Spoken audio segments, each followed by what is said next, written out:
Student, अपने जो last video था वो रदरफोर्ड का नाभिकीय परमाणु मॉडल डिस्कस कर रहे थे। और रदरफोर्ड के जो नाभिकीय परमाणु मॉडल के अंदर आपने क्या देखा कि आपने कहा कि उन्होंने एक स्वर्ण पत्र प्रयोग में लिया था। ये जैसे हमारे पास एक स्वर्ण पत्र है और इस स्वर्ण पत्र में ये क्या है, इसके परमाणु हैं। ठीक है, स्वर्ण पत्र में क्या मौजूद है, उसके परमाणु मौजूद हैं। ठीक है, इस तरह से परमाणु व्यवस्थित हैं स्वर्ण पत्र के अंदर। क्योंकि कल अपने स्वर्ण पत्र को देखा था, आज स्वर्ण पत्र के अंदर उपस्थित जो परमाणु हैं उन परमाणुओं को मैंने यहाँ पर अगर विन्यासित किया है तो उन्होंने क्या किया था, अल्फा कणों की बौछार करवाई थी। अल्फा कणों की बौछार के समय इन्होंने देखा कि जब स्वर्ण पत्र पर अल्फा कण पड़ते हैं तो उन्होंने कहा कि अधिकांशतः जो अल्फा कण हैं वो बिना विचलित हुए उस स्वर्ण पत्र में से सीधे निकल जाते हैं। ठीक है, ये चीज़ उन्होंने देखी।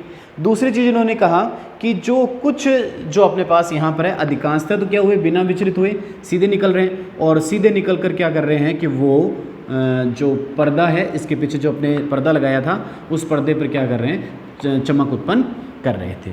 फिर उन्होंने कहा कि कुछ जो अल्फा कण हैं वो बहुत कम विचलित हो रहे हैं। कुछ अल्फा कण क्या हुए कि कुछ अल्फा कणों में जो विचलन देखने को मिला वो बहुत ही कम विचलन उनको देखने को मिला। ठीक है, दो निष्कर्ष। तीसरी उन्होंने बात कही कि लगभग 20,000 में से जो एक कण है इस दिशा से आ रहा है पुनः उसी दिशा में क्या हो जाता है, लौट जाता है। ये तीन प्रकार के उन्होंने क्या किए, इस स्वर्ण पत्र प्रयोग से निष्कर्ष निकाले। अब इन निष्कर्षों को निकालने के बाद में उन्होंने उस निष्कर्षों की व्याख्या भी की, मतलब परमाणु की व्याख्या करने की कोशिश की। उन्होंने कहा कि परमाणु का जो अधिकांश भाग है वो क्या होता है, रिक्त होता है। ठीक है, क्योंकि वो कण क्या है, ज़्यादातर कण क्या कर रहे हैं, सीधे निकल रहे हैं। तो यहाँ पर देखते हैं रिक्तियाँ, परमाणु का जो अधिकांश भाग है वो कैसा हो रहा है, रिक्त है। ठीक है, दूसरा जो उन्होंने निष्कर्ष निकाला वो ये कहा कि कुछ धनावेशित जो अल्फा कण है वो विक्षेपित हो रहे हैं। विक्षेपण का जो कारण है वो क्या था, प्रतिकर्षण बल था। ठीक है, और प्रतिकर्षण बल क्या है, बहुत सूक्ष्म विक्षेपित हो रहे हैं, मतलब यहाँ से टकरा रहा है तो इसको विक्षेपित, क्योंकि यहाँ पर नाभिक में भी, क्योंकि आज अपने पता है परमाणु के अंदर में क्या पाया जाता है, नाभिक पाया जाता है। तो ये कहता है विक्षेपण किसके कारण से हुआ, ठीक है जी, अल्फा कण पर धनावेश है तो विक्षेपित वो तभी हो सकता है जब उसके सामने कोई धनावेशित कण आए। ठीक है, तो कहता है कि धनावेशित कण ही धनावेशित कणों को क्या कर सकता है, विक्षेपित कर सकता है। लेकिन ये कह रहा है कि विक्षेपण बहुत ही कम हुआ। इससे उन्होंने जो अर्थ निकाला कि विक्षेपण तो हो रहा है लेकिन जो धनावेशित कण जो परमाणु के अंदर मौजूद है वो उसका जो आयतन है वो बहुत ही सूक्ष्म आयतन है, तभी विक्षेपण बहुत ही कम देखने को मिल रहा है।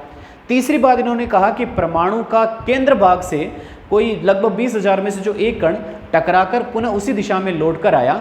इससे इन्होंने निष्कर्ष ये निकाला कि परमाणु का जो केंद्र भाग है वो सघन ठोस भाग है और उस सघन ठोस भाग को रदरफोर्ड ने क्या नाम दिया, नाभिक नाम दिया। ये अपने पिछली वीडियो के अंदर अपने बात कर चुके थे। आज उससे आगे चलते हैं कि जो ये प्रेक्षण और परिणाम जो अपने को प्राप्त हुए, पहले उन्होंने प्रेक्षण देखे और फिर उसके बाद में 3 प्रेक्षण प्राप्त किए और 3 प्रेक्षणों के आधार पर इन्होंने 3 क्या कर दिए, परिणाम प्राप्त कर लिए। ठीक है, तो अपने पास यहाँ पर रदरफोर्ड के परमाणु मॉडल में पहले अपने क्या देखे, इसके प्रेक्षण देख लिए। प्रेक्षण के बाद में आपने इसके परिणाम देख लिए कि इन प्रेक्षणों का परिणाम क्या होगा। आज उससे वो निष्कर्ष निकालेगा और निष्कर्ष निकालकर अपना क्या देगा, परमाणु मॉडल देगा। ठीक है, तो आज अपने कहते हैं कि रदरफोर्ड ने अपने परमाणु मॉडल से क्या निष्कर्ष निकाले या उससे क्या उसका जो प्राप्ति हुई। वो कहता है कि परमाणु का जो धनावेश है, पहली बात उन्होंने क्या कही निष्कर्ष में कि परमाणु का धनावेश तथा अधिकांश द्रव्यमान एक अति अल्प क्षेत्र में केंद्रित रहता है। पहली बात उन्होंने क्या कही कि परमाणु का धनावेश, ठीक है, अब धनावेशित कण कौन होता है, प्रोटॉन। तो परमाणु का धनावेश तथा अधिकांश द्रव्यमान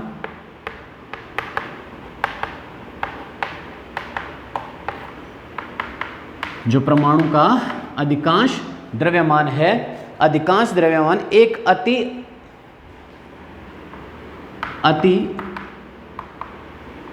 अल्प जो केंद्र है, बहुत ही सूक्ष्म केंद्र है, उसे अति अल्प केंद्र या भाग में क्या रहता है, भाग में रहता है। उस भाग को रदरफोर्ड ने क्या नाम दिया, नाभिक नाम दिया।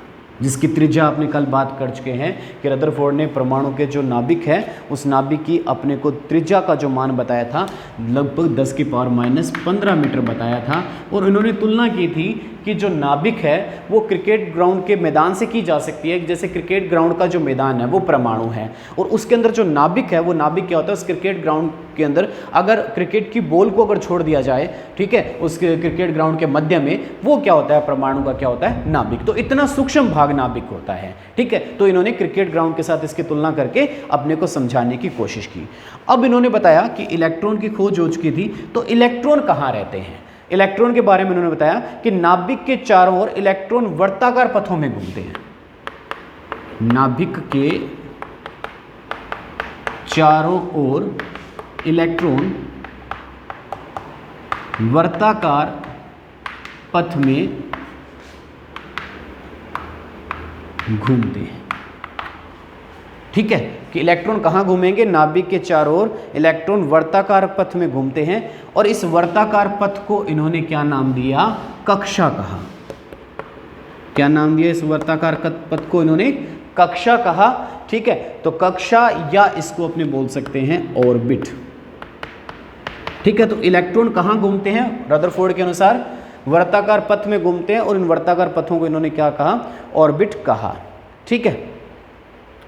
जैसे अपने कह सकते हैं कि जो सौर मंडल है उस सौर मंडल में सूर्य के चारों तरफ जो ग्रह चक्कर लगाते हैं, तो रदरफोर्ड ने अपने जो परमाणु मॉडल की तुलना किसके साथ की, सौर मंडल के साथ की, ठीक है। नाभिक हो गया सूर्य और उसके चारों तरफ जो विभिन्न ग्रह क्या करते हैं, चक्कर लगाते हैं, वो क्या हो गए, इलेक्ट्रॉन हो गए। और जो ग्रह है विभिन्न, वो किस तरह से चक्कर लगाते हैं, वर्ताकार पथ में चक्कर लगाते हैं। तो रदरफोर्ड के परमाणु मॉडल को अपने सौर मंडल, जो सौर मंडल का मॉडल भी अपने बोल सकते हैं, क्योंकि ये सौर मंडल पर इनका मॉडल क्या था, आधारित था, ठीक है। इसी तरह से वो कहता है कि इलेक्ट्रॉन और नाभिक आपस में आकर्षण बल से बंधे रहते हैं। तीसरी बात उन्होंने क्या कही कि जो इलेक्ट्रॉन व नाभिक आपस में आकर्षण बल से बंधे रहते हैं। उस आकर्षण बल को इन्होंने क्या नाम दिया,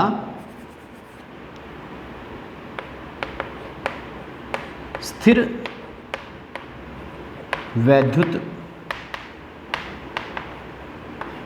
आकर्षण बल नाम दिया। इन्होंने कहा कि जो इलेक्ट्रॉन और नाभिक है वो आपस में क्या होते हैं, एक आकर्षण बलों से बंधे रहते हैं। उस आकर्षण बल को ये क्या नाम देते हैं, स्थिर वैद्युत आकर्षण बल नाम देते हैं।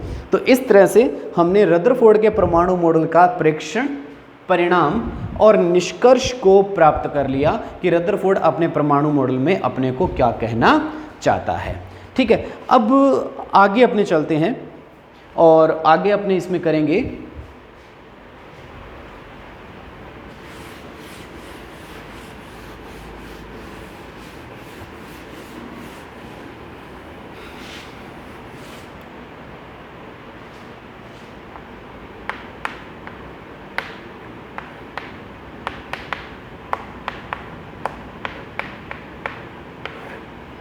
रदरफोर्ड मॉडल के दोष करेंगे कि इस रदरफोर्ड मॉडल में क्या दोष है। तो अपने को पता है कि जो रदरफोर्ड का जो परमाणु मॉडल है वो सौर मंडल का एक छोटा रूप है, ठीक है। अपने कह सकते हैं कि ये जो मॉडल अपने को परमाणु मॉडल, इसने जो नाभिकीय मॉडल दिया वो क्या है, सौर मंडल का एक छोटा स्वरूप है। कैसे, इन्होंने क्या कहा कि ये तो अपने हो गया नाभिक, ये क्या चीज़ होगी, नाभिक होगी। और नाभिक क्या होता है कि अधिकांश द्रव्यमान नाभिक में रहता है इसका, और जो धनावेश है वो धनावेश भी कहाँ केंद्रित रहता है, इसी नाभिक में रहता है, ठीक है। फिर क्या कहता है, इसके चारों तरफ वर्ताकार पथों में, इसके चारों तरफ वर्ताकार पथ में क्या करते रहते हैं, इलेक्ट्रॉन जो क्या करते रहते हैं, घूमते रहते हैं। तो उन्होंने कहा कि नाभिक के चारों तरफ वर्ताकार पथ में इलेक्ट्रॉन क्या करते रहते हैं, घूमते रहते हैं। जैसे अपने कहा कि इस बीच वाले को नाभिक के स्थान पर अपने क्या मान सकते हैं, सूर्य मान सकते हैं, और इलेक्ट्रॉन के स्थान पर अपने क्या ले सकते हैं, विभिन्न ग्रहों की बात की जा सकती है, ठीक है। तो अब अपने इस मॉडल के बारे में बात करें तो अपने जो सौर मंडल पर अपने जो चिरसम्मत यांत्रिकी को अगर लागू किया जाए, सौर मंडल पर किसको लागू किया जाए? चिरसम्मत यांत्रिकी। फिजिक्स की एक ब्रांच है चिरसम्मत यांत्रिकी।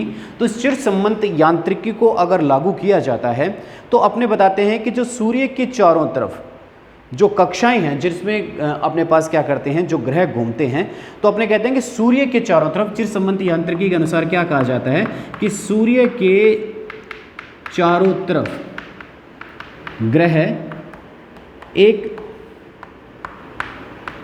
निश्चित वर्ताकार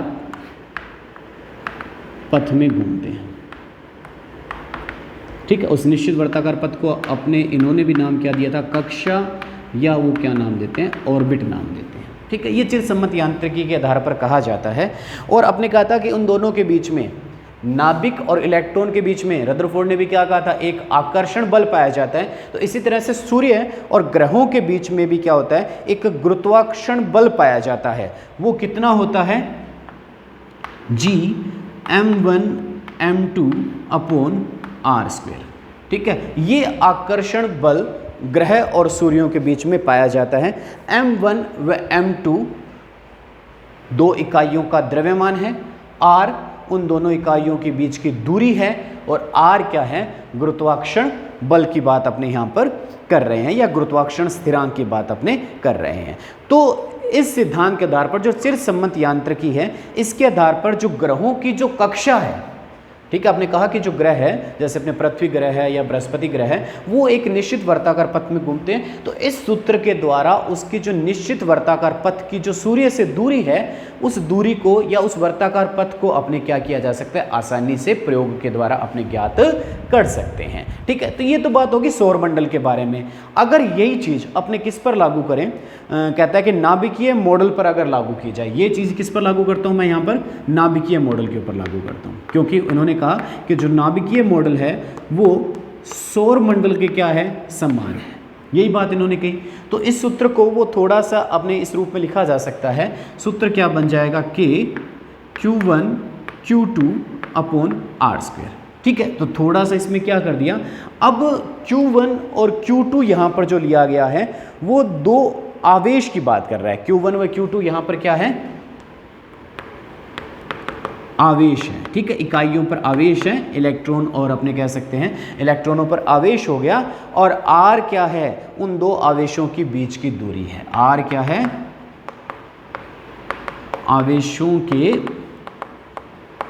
बीच की दूरी को अपने बता रहा है। और जो k है वो k हमारे पास क्या है? एक समानुपातिक स्थिरांक है। k क्या है? अपने अनुपातिक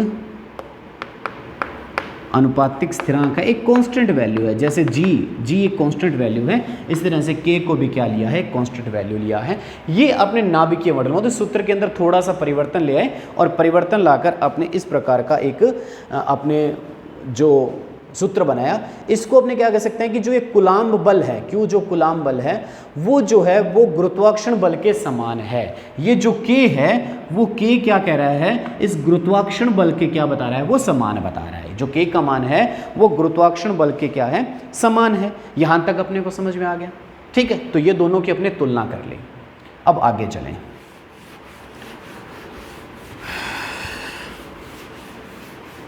अब आगे अपने को ये क्या बताना चाहता है कि अपने को पता है कि जब कोई पिंड किसी कक्षा में गति करता है, ठीक है, जैसे ये नाभिक हो गया हमारे पास, और ये कोई पिंड है, इलेक्ट्रॉन जैसे अपने बात कर सकते हैं, लेकिन अभी अपने इलेक्ट्रॉन में बात करके, ये कोई अपने पास पिंड है, ग्रह हो सकता है, कुछ भी हो सकता है। ये जो पिंड है अपने क्या कर रहा है? एक वर्ताकार पथ में क्या कर रहा है? गति कर रहा है। तो ये जो पिंड वर्ताकार पथ में गति करेगा, तो जब भी कोई पिंड वर्ताकार पथ में गति करता है तो उसमें क्या उत्पन्न हो जाता है? त्वरण उत्पन्न हो जाता है। अपने को पता है जब कोई पिंड वर्ताकार पथ में गति करता है तो उसमें क्या उत्पन्न हो जाता है? त्वरण। उत्पन्न हो जाता है। ठीक है, तो जब भी कोई पिंड वर्ताकार पथ में गति करता है तो वर्ताकार पथ में गति करने के कारण से उसमें क्या उत्पन्न हो जाता है, त्वरण की उत्पत्ति हो जाती है। यहां तक अपने को पता है। ठीक है, अब क्या करें कि यदि किसी कक्षा में अगर उसका स्थिर वेग है, जैसे अपने कहते हैं कि स्थिर वेग से भी गति कर रहा है, अपने कहते हैं गति करते हैं तो त्वरण उत्पन्न होता है। अगर बात करें कि अगर उसका वेग कैसा है, स्थिर वेग से गति कर रहा है, अगर वो पिंड, अपने दूसरी शर्त कहता है कि अगर वो पिंड क्या कर रहा है, स्थिर वेग से गति कर रहा है, तो भी दिशा परिवर्तन के कारण से, जैसे अपने यहाँ इस दिशा से, पहले जो पिंड की दिशा क्या थी, ये इस दिशा में आ रहा था, ये दिशा थी, जैसे वो नीचे मुड़ा तो दिशा इसकी ये रहेगी, यहाँ पर आएगा तो दिशा ये हो जाएगी, और यहाँ पर जाएगा तो दिशा क्या हो जाएगी, ये हो जाएगी। तो स्थिर वेग से गतिशील पिंड में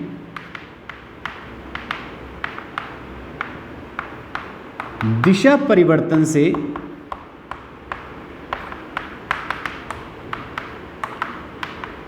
त्वरण उत्पन्न होता है। तो हमने कहा कि ठीक है जी, इस पिंड का वेग स्थिर है, ये पिंड क्या कर रहा है, स्थिर वेग से गति कर रहा है, लेकिन स्थिर वेग से गतिशील पिंड में भी दिशा परिवर्तन के कारण से क्या उत्पन्न हो जाता है, त्वरण की उत्पत्ति हो जाती है। ठीक है, यहां तक अपने कह दिया बात को। ठीक है, अतः अपने क्या कहते हैं कि जो नाभिकीय मॉडल में कक्षाओं में जो घूमते ग्रहों की तरह इलेक्ट्रॉन का भी त्वरण होना चाहिए। जैसे ग्रह घूमते हैं, उन ग्रहों के समान ही कौन घूम रहे हैं, इलेक्ट्रॉन घूम रहे हैं। तो इसका मतलब क्या हो गया कि नाभिकीय मॉडल के अनुसार इलेक्ट्रॉन में भी क्या आएगा, त्वरण उत्पन्न होगा। इलेक्ट्रॉन में क्या उत्पन्न हो जाएगा, त्वरण उत्पन्न हो जाएगा। तो इसमें जो आगे अपने जिक्र करेंगे किसका, मैक्सवेल का विद्युत चुंबकीय सिद्धांत, आगे जिक्र किसका किया जाएगा, अपने पास सिद्धांत आएगा मैक्सवेल का विद्युत चुंबकीय सिद्धांत। विद्युत चुंबकीय प्रकृति की बात अपने थॉमसन के परमाणु मॉडल या उसमें जिक्र आया हुआ है, तो उसके आधार पर अपने मैक्सवेल ने विद्युत चुंबकीय सिद्धांत दिया था। ये विद्युत चुंबकीय सिद्धांत क्या है, ठीक है, इसकी बात करें। विद्युत चुंबकीय सिद्धांत, ये सिंपल सी भाषा में अगर मैं कहता हूँ, वो कहता है कि कोई भी इलेक्ट्रॉन है जब उसमें गति पाई जाती है, ठीक है, जो आवेशित पिंड है, तो वो क्या करता है, त्वरित आवेशित कणों से, इन्होंने क्या कहा अपनी लैंग्वेज में कि त्वरित आवेशित कणों से विकिरणों का उत्सर्जन होता है। ठीक है, इन्होंने क्या कहा कि त्वरित आवेशित कणों से विकिरणों का उत्सर्जन होता है। उन विकिरणों को क्या नाम दिया जाता है, विद्युत चुंबकीय विकिरणें कहा जाता है। क्या नाम दिया जाता है इनको, विद्युत चुंबकीय विकिरणें कहा जाता है। ठीक है, अब यहां से अपने को अंतर समझ में आता है, इलेक्ट्रॉन और ग्रह। तो इलेक्ट्रॉन और ग्रह का जो सौर मंडल जो सिद्धांत था या जो मॉडल था रदरफोर्ड का, वो परमाणु से भिन्न हुआ। कैसे भिन्न हुआ, अपने बात करते हैं कि जो इलेक्ट्रॉन होते हैं, वो इलेक्ट्रॉन तो क्या है, आवेशित पिंड है। ठीक है, जबकि जो ग्रह हैं वो ग्रह कैसे हैं, उदासीन पिंड है। दोनों में अंतर समझ में आया ना, कि अपने पास जो ग्रह है वो कैसे होते हैं, उदासीन होते हैं, जबकि इलेक्ट्रॉन कैसे होते हैं, आवेशित होते हैं। तो मैक्सवेल का चुंबकीय सिद्धांत क्या कहता है कि त्वरित आवेशित कणों से ही क्या होता है, विकिरणों का उत्सर्जन होता है। लेकिन जब ग्रह एक निश्चित वर्ताकार पथ में चक्कर लगा रहे हैं, तो उनमें ठीक है जी त्वरण है, लेकिन ग्रह क्या है, उदासीन है। तो त्वरण है लेकिन उदासीन होने के कारण से इन ग्रहों से विद्युत चुंबकीय विकिरणों का उत्सर्जन नहीं होगा। ठीक है, तो यहां से जो रदरफोर्ड का जो परमाणु मॉडल है वो गलत साबित हो गया। क्यों गलत साबित हुआ, क्योंकि ग्रह तो क्या होते हैं, उदासीन होते हैं, और जब ग्रह उदासीन है और उदासीन ग्रह जब एक स्थिर वर्ताकार पथ में चक्कर लगाते हैं तो उनसे विकिरणों का उत्सर्जन नहीं होता। लेकिन इलेक्ट्रॉन क्या है, आवेशित है। तो अपने यहाँ मैक्सवेल ने क्या कहा कि त्वरित आवेशित कण मतलब इलेक्ट्रॉन, तो त्वरित आवेशित कणों से विकिरणों क्या होता है, उत्सर्जन होता है। ठीक है, तो यहां से इसकी बात क्या होगी, अलग साबित होगी। इसका मतलब ये जो विकिरणीय ऊर्जा है, ये विकिरणीय ऊर्जा है, इस विकिरणीय ऊर्जा से ही इलेक्ट्रॉनों में गति होती है। ठीक है,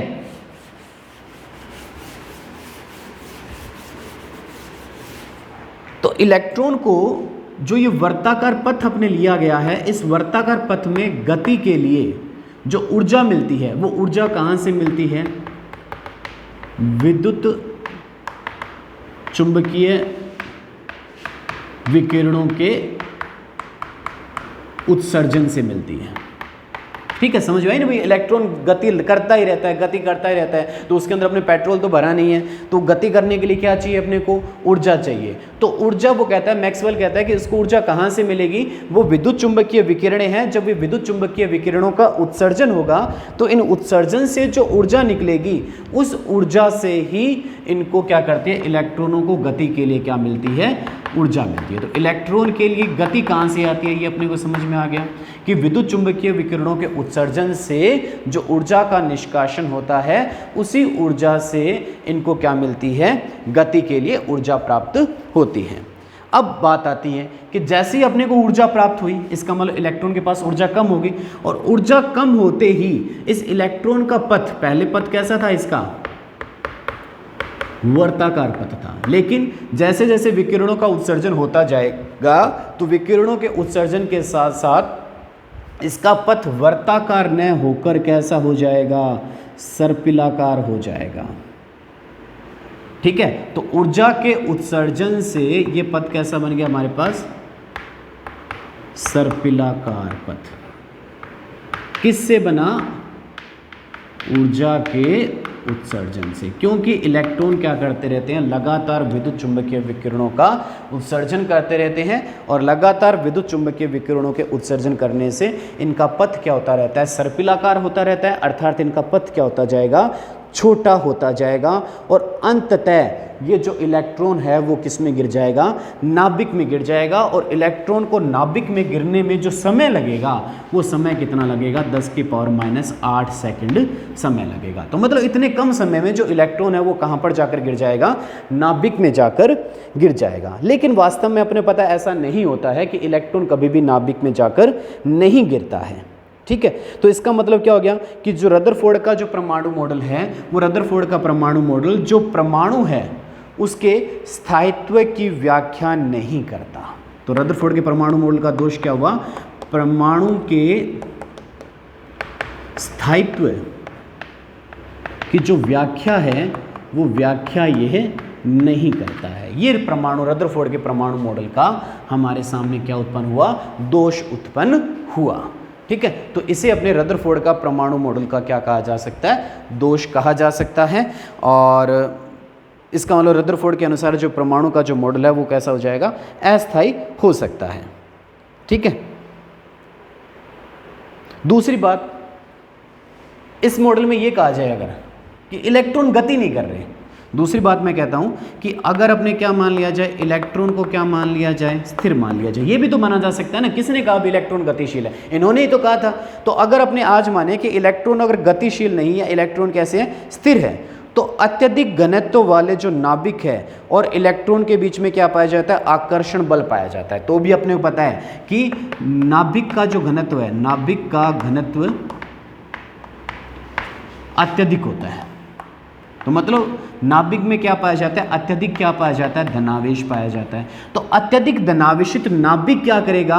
इन स्थिर इलेक्ट्रॉनों को भी अपनी तरफ क्या कर लेगा? क्योंकि हमने बताया था इलेक्ट्रॉन और नाभिक के बीच में क्या पाया जाता है? स्थिर वैद्युत आकर्षण बल पाया जाता है। तो अगर इलेक्ट्रॉन को अपने स्थिर मान लिया जाए, तो इलेक्ट्रॉन अगर स्थिर है तो अत्यधिक घनत्व वाला जो नाभिक है वो नाभिक क्या कर लेगा? इलेक्ट्रॉन को अपनी तरफ क्या कर लेगा? आकर्षित कर लेगा। ठीक है, तो भी क्या होगा? इलेक्ट्रॉन आकर्षित होकर किस में गिर जाएंगे? नाभिक में गिर जाएंगे। तो गतिशील है तो वर्ताकार सर्पिलाकार पथ होकर नाभिक में गिर जाएंगे। और अगर इलेक्ट्रॉन स्थिर है तो स्थिर, यहां पर इलेक्ट्रॉन स्थिर है, इलेक्ट्रॉन पर ऋणावेश है, और यहां नाभिक है, नाभिक पर आवेश धनावेश है। तो ये धनावेश बहुत ज्यादा है, तो ज्यादा धनावेश होने के कारण से इलेक्ट्रॉन को वो अपनी तरफ क्या कर लेगा? खींच लेगा, और इलेक्ट्रॉन कहां पर जाकर गिर जाएगा? नाभिक में समा जाएगा। तो इसका मतलब ये जो रदरफोर्ड का जो मॉडल हो गया वो बिल्कुल ही क्या हो गया? गलत हो गया। ठीक है, तो इसका मतलब अपने रदरफोर्ड का परमाणु मॉडल तो कुछ काम का ही नहीं रहा। एक कमी और देखते हैं रदरफोर्ड के परमाणु मॉडल में। ठीक है, तो एक कमी और देखी जाए कि रदरफोर्ड के परमाणु मॉडल में आपको क्या देखने को मिलेगी कि जो रदरफोर्ड का जो परमाणु मॉडल है वो परमाणु की इलेक्ट्रॉनिक संरचना की व्याख्या नहीं करता है। परमाणु में इलेक्ट्रॉन की, जो परमाणु में जो इलेक्ट्रॉन है उस इलेक्ट्रॉन की इलेक्ट्रॉनिक संरचना जो है, इलेक्ट्रॉन की इलेक्ट्रॉनिक संरचना की व्याख्या नहीं करता।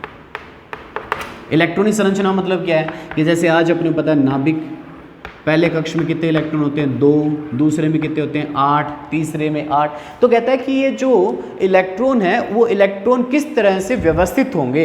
अगर एक किसी परमाणु में 2 इलेक्ट्रॉन है, किसी परमाणु में 4 इलेक्ट्रॉन है, किसी में 6 है, तो उन इलेक्ट्रॉनों की जो इलेक्ट्रॉनिक व्यवस्था है उस इलेक्ट्रॉनिक व्यवस्था के बारे में नहीं बताया जा सकता। अर्थात नाभिक के चारों तरफ इलेक्ट्रॉन किस प्रकार से व्यवस्थित है, इस चीज की व्याख्या रदरफोर्ड का परमाणु मॉडल नहीं करता है। तो इसलिए अपने रदरफोर्ड के परमाणु मॉडल को बिल्कुल गलत साबित कर देते हैं। और आगे इस रदरफोर्ड के परमाणु मॉडल के बाद में नेक्स्ट वीडियो में अपने नए मॉडल के बारे में चर्चा करेंगे।